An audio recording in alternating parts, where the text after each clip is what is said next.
Kaf Zayin and Kaf Chet, chapter 27 and 28.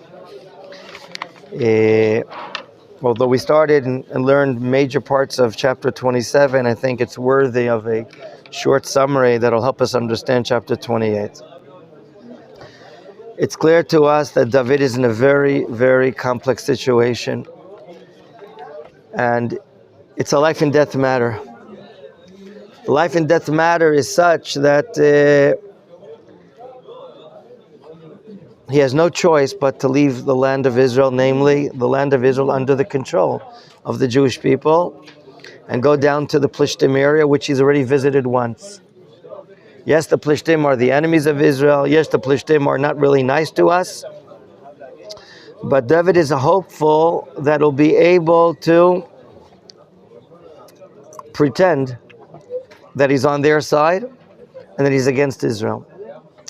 He has things going for him and he has things not going for him. What's going for him is that everyone knows that Shaul is pursuing to kill David. Okay, it's not a secret. It's probably widespread across the country. And probably Shaul is working on a public relations policy that David is against the Jewish people. That's one benefit. The other matter is how do you pretend this matter and how do you keep it going? Yes, there past history that there have been some ties between the Plishtim and Israel. We saw that hundreds of years ago. Avraham Avinu, Yitzchak Avinu. Okay, there was a bond, there was a Brit May that we learned about. We mentioned this point. So that is going for him, but how will he continue the situation? So David has a plan. If he can lower the detriment, if he can lower the damage that will come to him, maybe he'll be able to survive. So David asks for he does get in. He sends a messenger up straight. It's not written in the Tanakh, but the Radak says so. And at the same time, he's convinced the king of Gat that he can be a fugitive, and by doing so, he can survive, he and 600 people. But David's plan is, he'll be able to hide his real plans if he gets some area, not in the capital city, to live in. And therefore, he asks for a town. And what does Achish agree with? He agrees in giving the town of Tziklag. Tziklag is in the western Negev, apparently not far from the Gaza Strip, not far from Gat. And he's living there with his 600 people. And what does David do? He goes out in invasions in the southern Negev, in the southern area of Judea, and he's providing a dual purpose. He's going up it says here, Geshuri, Girzi, Amaleki, entities that could be problematic to the Plishtim. And he's meeting up with them, fighting them, killing them. But these are entities also that could be battling or invading Israel. So on the other hand, he's doing who a favor? The favor on behalf of the Plishtim. But he's also doing an objective of like a national value. He's acting like a king. He's like fighting the wars of Israel. Okay? The Malbim does say that these entities that written verse 8 in chapter 27, Geshuri, Girzi, Amaleki, maybe not the Maleki, but the others are Canaanite entities. If they're Canaanite entities and they're settling the land, well, Milchemet Mitzvah could be to go up against them. So what we have here is an unusual term. We can call it a Malchut Gola. You have like a diaspora kingdom here. He's not ruling over Israel, but he's performing objectives for the Jewish people. Now, how in the world will the king of Achish not know what he's doing? How will he know that he's not attacking Israel? How will he know? So every warrior David goes out to, what does he do? Everyone is wiped out, men and women. But not only is he wiping out people and not bringing any POWs so no one will talk and reveal the truth of what David is doing, but he takes into captivity cattle and sheep and donkeys and camels and clothing, And it stands right now that he's providing parnasa, economic livelihood, for 600 people. So David is brilliant, okay? He's successful to explain to the king of Achish, it's a little crowded here. Why should we be in a position on your capital city? And therefore, he has a ghetto. Like some of you said yesterday, this idea was already preceded by Yaakov Avinu when we went down to Mitzrayim, that he asked for a ghetto and he got, which area? Goshen. And now, spiritually, they can do what they want. Spiritually, he can live in the city of Tziklag, be an ally of who? Of the king of the Plishtim, but he's acting like the Magav of southern Israel. He's like the border patrol of the Jewish people in southern Israel. Why? Because he's going out to invasions against entities that could be problematic to Israel. So here it is. David goes out, invades, goes to war, takes into captivity, and he's doing Israel a favor. And he's now providing what? The Jews living in southern Judea, in the Negev, to survive. These entities are not going to be attacking them. And he's providing parnasa. In order to see what he's doing, gentlemen, and to understand better which towns of southern Israel are in danger, skip for a moment to chapter 30 and see from Pasuk, where shall we see it? Okay. From Pasuk 26 and on, I think. Look at Kavav. From verse 26 in chapter 30, what do we notice? It says, Vayavod David al Tziklag. Remember, that's the town that he was given by the Plishtim. But it's a border town with Jews of southern Judea in there. And what does he do? Vayishalach me'ashalal. He takes the spoil and the booty, and he sends it out. And who's he supporting? Liziknei Yehuda, the elders of Judah. L'rayeu le'mor. He's saying to his friends, Hine lachem bracha. Here is what? A blessing from the Shlal Oivei Hashem. Who are Oivei Hashem? Amalek is the Oivei Hashem. Apparently the Geshuri, the Girzi. All of these are the enemies of God. And what does he do? He starts sending care packages to Judean towns. Now, we talked yesterday, I don't know if you remember, with the public relations director of King Saul. And he's out on a big campaign, bad-mouthing David. David is the enemy. He's saying that David has joined our enemies, the Plishtim. And here, David is combating this public policy. He's helping out fellow Jews in the towns of Judah, and he's supporting them. But not only them.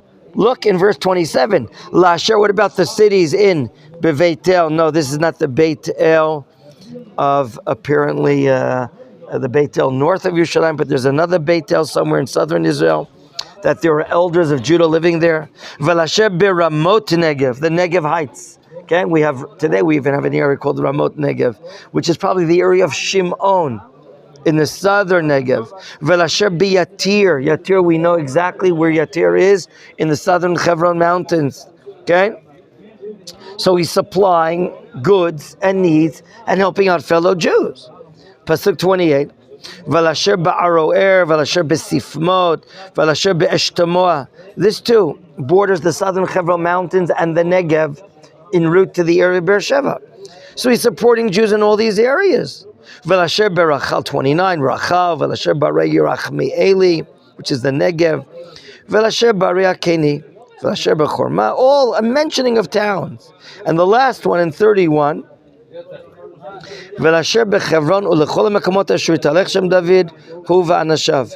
In other words, verse 26 is applicable to all of these verses. David, my dear friends, is economically supplying goods to fellow Jews in the Judean area, in the Negev area. By doing so, what is he showing the nation of Israel? It's not true. I've not given up my patriotism, my loyalty to someone else. I'm still with Israel. So this is an ingenious thing. He gets an area to live there alone. He's not supervised with a critical eye by the king of the Plishtim. And here he is. David is showing his loyalty to the Jewish people. He probably hears that Shaul is calling David what? A traitor, a bogeyed. But here David is showing, even though he's under the Plishtim rule, that he's going to wars against enemies of Israel, and he's covering it up, and he's supplying goods to Jews all over the Judea and the Negev area, and he's able to hide himself. How? By every war he goes, so he kills everyone, men and women. And no one can say, oh yeah, he's only going up to the wars against them, and he's not going to the wars against Israel. What could be the worst thing for David to maintain his lie? What could be the worst thing to happen to him? A war against who? Exactly. If the Plishtim go to war against Israel, what will David do? Who will he give his loyalty to? What would he do? Chapter 30 is happening at the same time as Israel, obviously. Right. If Plishtim decide to go to Israel, and the king of Lachish, the king of God, calls, David, I want you to come with me. We're going to war against the Jewish people now. I imagine. You're saying, of course, he says no. What would happen if he says no? No, he says yes. What? Be Kicked out. Or attacked. Yeah, it's better than to kill your own people. No. That's why you get on the front lines and you're literally like, charge! And everyone's like, ah! And you go, I tricked you! And you like turn around just at the very last moment. This is, Chazal say, I forget there's a pasuk based in Tehillim or Mishlei regarding a lie, sheker. The Talmud says, La sheker ein raglayim. Sheker has no feet, meaning it has no real base. In the end, a lie will be found out. You can't hide a lie all for such a lengthy time. It'll be revealed. This is leading us exactly to this new chapter that we're reading now, chapter 28. Okay? So question, chapter 27 and 30, like these events happening at the same time? Yes, absolutely. Absolutely. Chapter 27 ended that Achish doesn't even test David to ask who his loyalty was with. Let's read the last pasuk, what I think is a prelude to this chapter. Pasuk Yud Bet of chapter 27. Vaya'amein Achish b'David. He doesn't test him, he trusts him. He doesn't say, well, I'm going to do this to see if he's really loyal to me. No. Lamor saying, Havei shevish ba'amo b'Yisrael. David is loathing, he can't stand his nation Israel. Vayali le'eved olam. Wow, that comes with the shur. That's fantastic. That can only be Jeremy, right? I know, it's Avadia. Fantastic. Thank you. You're on live television, by the way. Thank you. Wow. Oh. We're going to do a commercial to publicize you. Thank you. We're going to commercial break right now. We'll be back. Thank you. Thank you so much. Wow. You do it great. Fantastic. You have great fingers. Fantastic. Do you understand what's happening here? David is trusted wholeheartedly by the king of Achish. He's proved himself already. There's nothing else to prove. He trusts him. He's going to be my servant forever. Okay. Days pass, months pass. Chapter 28. The days are passing. There's an all call out, like a tzav shmona we have in Hebrew for the Israeli army. All groups, it's called a tzav shmona. If right now, God forbid, a war breaks out, why? I don't know. Because maybe the 8 is all the corners of... which is your first ever. Shmona is like the last. It's like just numerical. I don't know. It's to mobilize all forces. What are they doing? They're mobilizing all their forces. Although it doesn't say kol machanehem. I want to be careful. It says the Plishtim are collecting their forces for the army for the purpose of what? Lilachem b'Yisrael. And what does Achish say? David, come here. Come here. Vayomer Achish el David Yodo Ateda. It's clear. Ki iti tetzei b'machaneh ata v'anashecha. You're gonna be with me and your 600 men. Uh-oh. David now is in a precarious situation. Let's notice his reply and what does it mean. Pasuk bet, follow the Hebrew. Vayomer David el Achish, lachein therefore. Ata teda, you'll find out. Et asher ya'aseh avdecha. He calls himself the servant of the king. And he says, you'll find out what I'm going to do. So the tshuva of David, shall we say, very diplomatic, very broad, very vague. It's very unclear. But let's hear Achish's plan. What type of position or job is he going to give him? Vayomer Achish el David lachein. Therefore, you know what does it mean? You're going to know. Shomer leroshi simcha kol hayamim. You're going to be working what we call aftachat ishim. You're going to be securing a very important person, me. You're going to be my bodyguard. That's what he says. Shomer leroshi. Uh-oh. Now, how do you get out of a position like that? You could have said, maybe be in the rear, be there or somewhere else. But to be the bodyguard. Now, let's right now think what's going on in David's mind. Right? I'd be happy right now. I have a chance to kill the king. Boom. But you're with 600 boom, and there are tens of thousands of Plishtim behind you boom, and you're going to be killed as well. Let's go through all the different types of scenarios right now. Will David fight against Israel? Yes or no? Or question mark? No. He's not going to kill fellow Jews. We know who David is. Okay? Will he, if he's ordered to take a unit and evict Jews from that town, will he clear Jews out? You think he will? Hashem Yishmor. If he's going to be asked to evacuate Jews out of towns, you're saying yes, he's willing to do so. What are the 3 mitzvahs he can't do for He's not killing them. Pikuach, Giloy Arayot, Avodah Zarah, and Shvichut Damim. So he's saying to kill a fellow Jews, he's not going to do. But maybe you're saying he might, if he's asked to evict Jews out of this town or that town, maybe he might do it. God forbid. Now,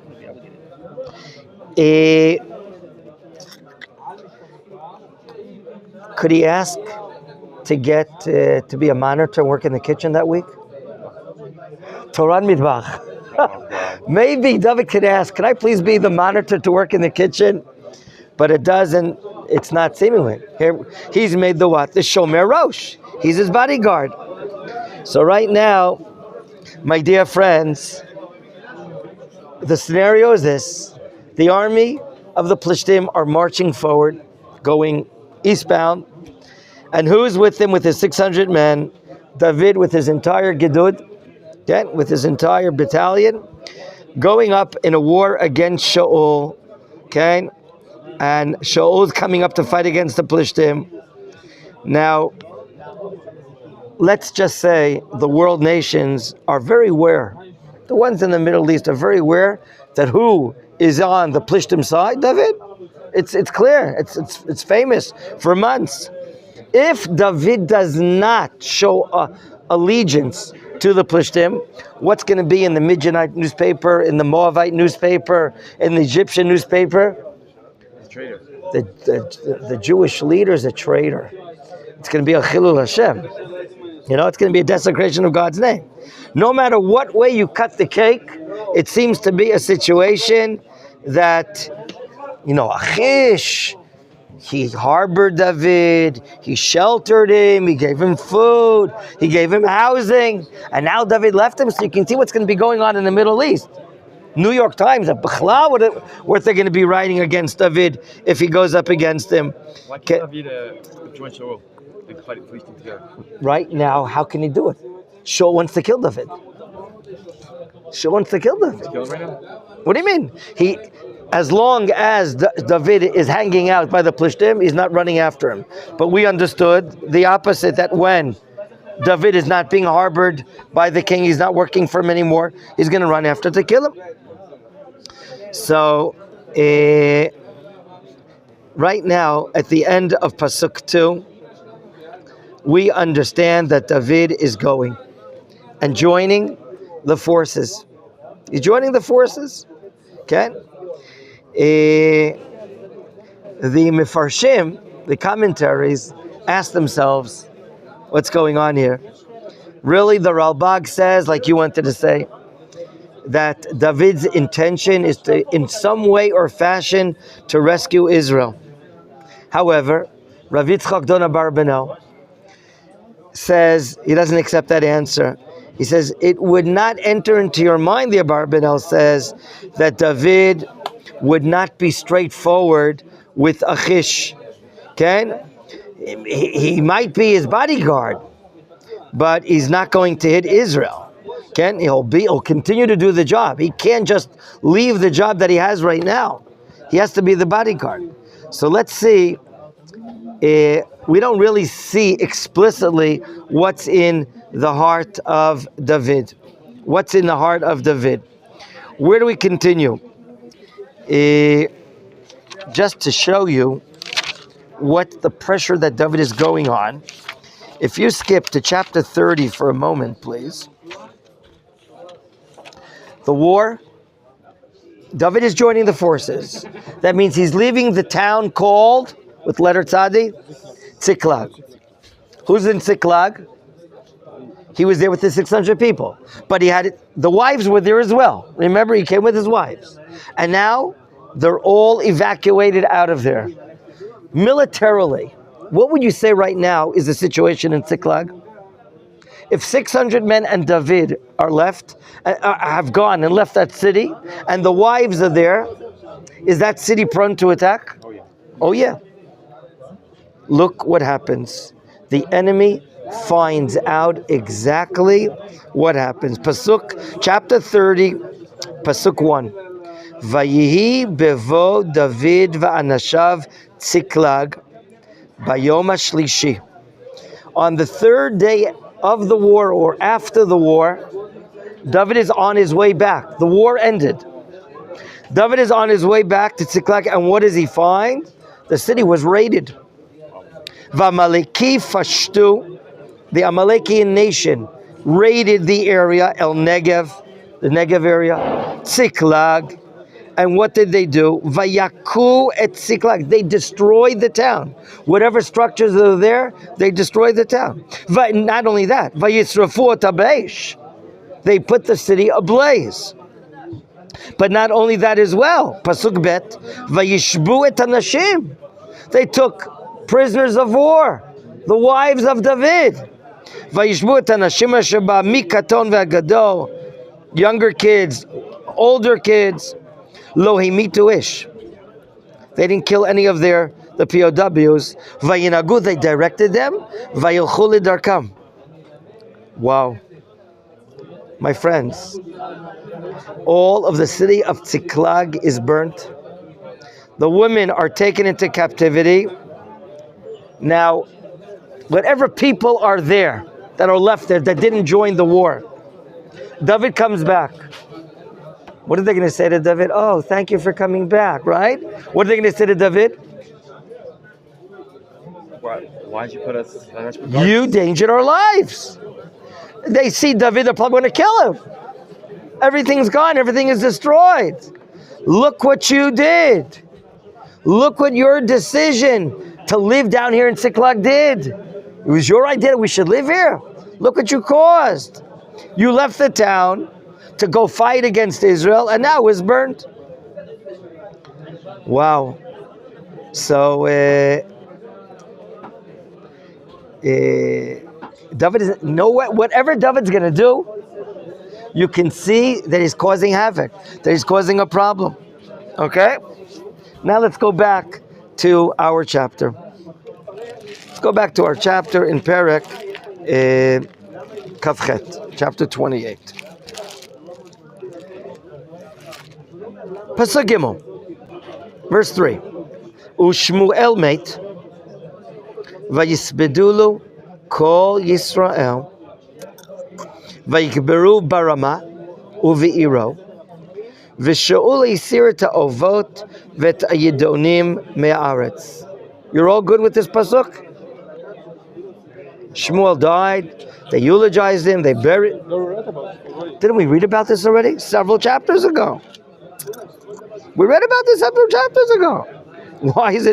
Why is it written here? So, the point is, we're going to learn how desperate Shaul is in this upcoming war. How desperate he is.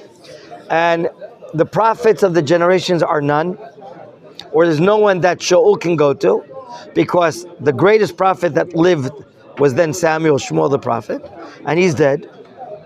And what was he going to do? He's going to go to other sources of idolatry, maybe that they can tell him the future in their crystal balls, what exactly is happening. That's the Ovot V'Yedonim. Yeah, what are Yedonim exactly? What are you doing? It's a type of idolatry where weird things in the cheek and the armpits. You take a bone from a bird called a yadoa, or something like that. Yeah, Yadoa. very nice. You put it in your mouth, and then you pretty much it can tell you a bunch of very nice things. Then you start speaking. You have nubula with it in your mouth, and you start speaking.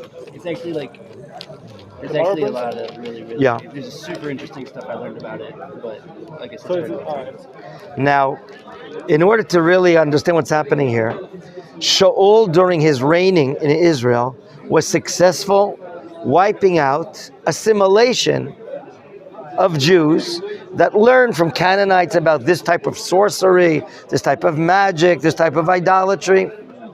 He was very successful to wipe it out. And that's why it says at the end of the Pasuk Gimel that Shaul removed the Avot and the Yedonim. Okay? Now, so we have background. Shmuel has died. Well, we knew that Shmuel's died. So why is it told here?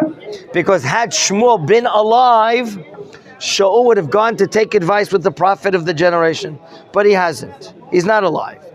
Other given information, the amount of idolatry called Ovot and Yedonim was removed by King Saul. Now let's go to what happens as far as the war is concerned. I want to just show you a basic map. I should have brought something even more.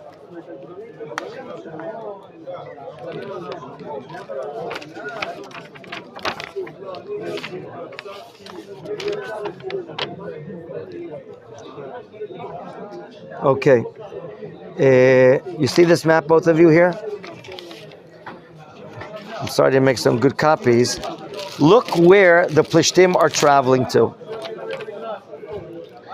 First, let's look at the map. Look at the left side. This is the coastal road. The coastal road to the left, right? You with me? I'm with you. You're with me. Let's say this is the Plishtim area over here where I'm pointing to, which is not on your map. It's further south. And they go, as we're going to learn, they go to a place called Afek, which could be Petach Tikva of today. And then they travel up to Megiddo, up north. And now we come to the Jezreel Valley, Emek Yisrael, not far from Beit Shan, Kibbutz Eliyahu. You've heard of that place before? Yeah? Okay. And you see where it says Emek Yisrael, the Jezreel Valley? Yes? Okay. North. Oh, this is 100 plus kilometer trip. Now you see north of the Jezreel Valley a place called Shunam. We'll learn about the Isha Shunamit during the time of Elisha in the book of Kings. Okay? Shunam is an area. South of Shunam is a mountain that you can't see on the map. That's called the Gilboa Mountain. Okay? Mamash, the Gilboa Mountain overlooks the Jezreel Valley. That's a long, biggest valley you have in the country that goes from the Haifa area all the way to the Beit Shan Valley. And the mountain on top is called the Gilboa Mountain. Okay? That means the Plishtim are infiltrating into the country. No one touches them. To show you how severe our security, national security situation is. Now let's go to the Psukim and see what's happening. Pasuk Dalet, Vayikavtzu plishtim, they're collected. Vayivo vayachanu v'shunem, and then they're camping in the Shunem area, which we said is just due the northern side of the Jezreel Valley. Now, what does Shaul do? Vayikbot Shaul et kol Yisrael. He calls out an alert for all the soldiers. Vayachanu b'Gilboa. He takes it seriously, but it only meets them northern of Israel. I mean, Mr. Shaul is sitting somewhere here in the Benjamin area, so he has to travel north through Ephraim, through Shechem, which is the Menachem area, and get to the Gilboa area. In other words, he's traveling with his forces, I would say, 40, 60, about 100 kilometers, going straight on the mountain area, eventually leading to what's called Janin, the Ganin area, which is the side of the Gilboa. And now it seems that he has a strategic advantage because he's on the Gilboa, and down below are the forces of the Plishtim. What does he see when he goes on the mountain? By the way, one of the best views in the entire country is standing on the Gilboa mountain, one of the most beautiful views that you have.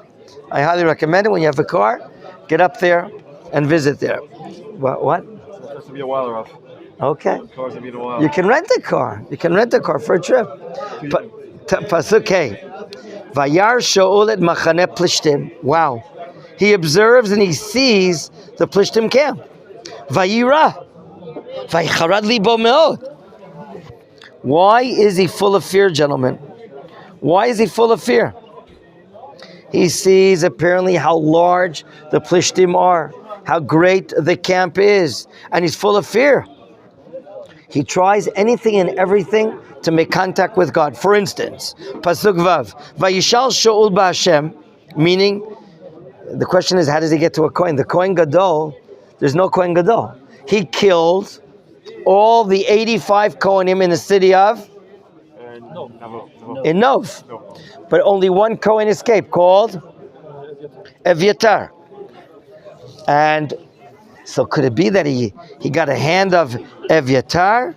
The Ralbag says, "V'idmesha lo hayashem kohen roi shetishra lav ruach hakodesh liot nishal burim v'tumim ki kavarag Shaul novir hakohanim v'nimlat mem hayayim David." So maybe the Tanakh means, had there been a Kohen, he would have asked, because there's really no Kohen that has the garments of the Urim v'Tumim. No answer. Next, Bachalomot. Maybe he's trying to make contact spiritually through his dreams. No contact. Gamba Urim, the Urim v'Tumim, no contact. Gamba Nevi'im, there are no prophets that he can make contact with. Shaul says, I have an idea. Vayomer Shaul avadav bakshuli eshet ba'alat ov. He's so in fear and he's so desperate that he wants to turn to ulterior sources that are not kosher, that are not legal. But maybe he's thinking, you know what? We have a national danger. Maybe I can violate this violation. I want to see a woman who has the powers of the idolatry called ov.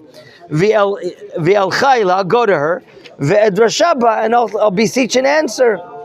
Vayomer avadav elav hinei eshen balat ov be'ein dor. Be'ein dor. Do you know where Ein Dor is? There's a famous port. You know where it is? Do you know where Ein Dor is? Haifa.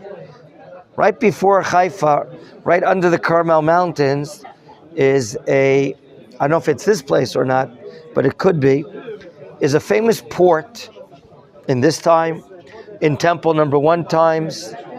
It was noted that they would produce the tchelet, the sky blue dye, and it was a very dear product that they would be able to find snails, and chemically they would be able to produce the dye from it, and therefore historically it was a famous port under the Carmel Mountains, not far from Zichron Yaakov, and so they're going to a Jewish woman, apparently, I assume, that her past job was this type of magic, doing the Ov matter, but she's probably reluctant to do it, but look how desperate he is. We'll continue with this point, B'ezrat Hashem, the next time.